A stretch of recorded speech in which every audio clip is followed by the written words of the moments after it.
Mining social media to plan a road trip feels less like reading a travel guide and, well, more like deciphering a sprawling, chaotic treasure map. Oh, totally. It's just noise at first. Right. There are dead ends and confusing scribbles everywhere.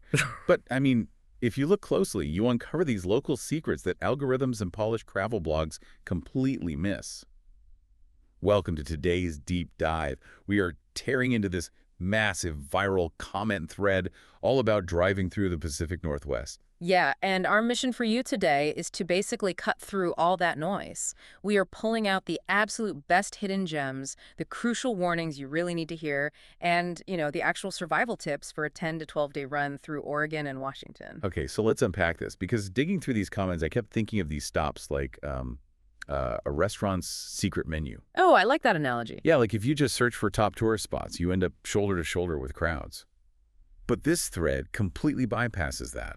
For example, it points us to Ilwaco, which is this tiny, moody fishing town north of Astoria. Right, I saw that. One commenter said staying at a spot called At the Helm literally felt like living inside a Hallmark movie. Wow. And what's fascinating here is how crowdsourcing changes the very psychology of travel.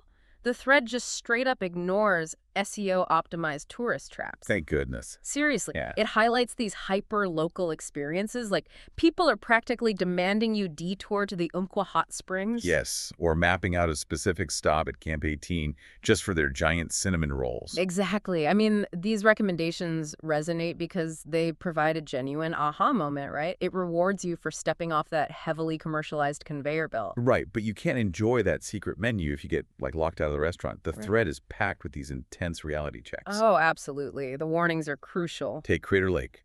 Universally praised as stunning, but locals are screaming in the comments that you cannot actually get down to the water right now. Which is a perfect example of why real-time local knowledge beats a printed guidebook every single time. The trail down to the water is closed for multi-year upkeep. Yeah. And if we look at the mechanics of why, the extreme winter weather and severe erosion at that altitude just absolutely shred the trail infrastructure. So you can look at the lake, but you can't touch it. Exactly. And it's not just closed trails, it's the actual geography fighting you. Yeah. Like Cape Flattery, gorgeous, but you have to know to grab a $20 pass from a gas station in the Abbey first. Right, and then survive some incredibly tricky driving to even get there. Yes. Oh, and Highway 101. A local warned it doesn't connect seamlessly on the west side of Washington. That is a massive trap for out-of-towners. You have to route entirely around through Aberdeen and Sequim. Hang on, wait. Highway 101 is famous for being the coastal highway. Yeah. How does it not connect on the coast? Because the geography of the Olympic Peninsula simply won't allow it. It is this incredibly rugged, unforgiving terrain with deep ravines and dense rainforest. It literally forced highway engineers to route the road inland. What? Yeah, you look at a map and assume a straight line down the coast, but the landscape dictates otherwise. And, well, speaking of the landscape dictating your trip, the actual forests you drive through are in a bit of a state of political flux right now. Wait, how so? Well, the sources highlight a public input period ending March 23rd regarding the Bureau of Land Management. That's the federal agency that controls millions of acres of public land out there. Okay. And just to impartially report what's in the thread here, they are currently weighing whether to open previously protected old-growth forests like the Valley of the Giants to logging operations. So just to be clear, the pristine, untouched forest you mapped out yesterday could literally be an active, restricted logging site by the time you actually arrive. Precisely. It's a real-time reminder that this region is a living, working environment, not just a static postcard. Jeez. So if roads don't connect, trails are washed out, and the forests themselves are shifting, how are you actually supposed to execute this trip without losing your mind? By heavily leaning on traveler autonomy. And honestly, a few brilliant logistical tricks from the thread. You just have to assume you will need to pivot. Which brings us to the styrofoam cooler trick. Yes, my favorite. Someone suggested buying a cheap cooler locally when you arrive and just making your own roadside lunches.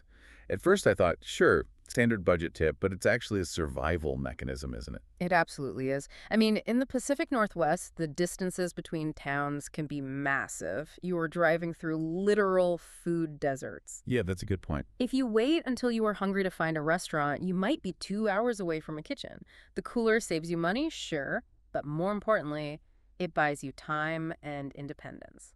And when you do hit civilization, the thread recommends the Too Good To Go app for heavily discounted local restaurant meals. Such a great tip. Right. I also saw a brilliant hack for younger drivers.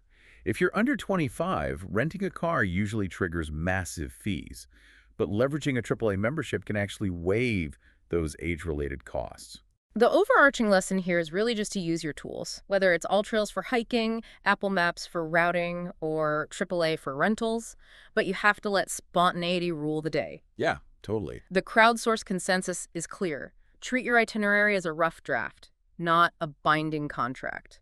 Well, to wrap up this deep dive, you now have a custom toolkit for the Pacific Northwest. You know to seek out hidden, moody fishing towns. You understand the geography and shifting landscape that will inevitably alter your route. And you've got the logistical hacks to stay autonomous on the road. It's honestly a testament to the power of shared local knowledge. It really is.